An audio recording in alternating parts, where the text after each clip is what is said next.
Bugun 8-mart xotin va qizlar bayrami va shu munosabat bilan bugun men oyinga kichik bir surpriz tayyorlaganman. Ochiqlardan keyin biz ularga tayyorlagan surprizimizni beramiz. Juda qatnashalaman to'g'risi. Chunki oldin umuman bunaqa video olmaganman. O'tir onam bilan seni bizning mahallamizdagi magazinga qarab ko'rib ketishyapti. Ammo o'tib boshqa qilib turibman. Lekin просто kutmayman.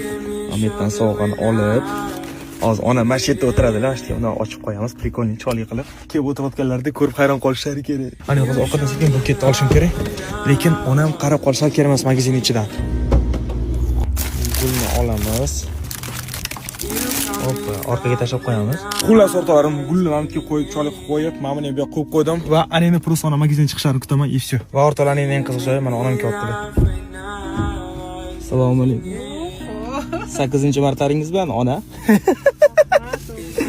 Surprizlaring sani ko'p. Keling, o'tiring.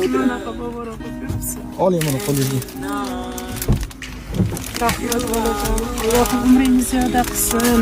Xudoga shukr. Yaxshi ko'raman. Men buni doimona aytdi, anchadan beri ko'rib yurgan ekansiz. Shuni bugun bayram povod bilan sizga oldik. Rahmat o'g'lim. Sog' salomat bo'ling. Doim Allohim berganiga shukr, topganlaringni yaxshi kunlaringda sarflash doimo nasib ro'za aylasin. Allohim umringizni ziyoda qilsin.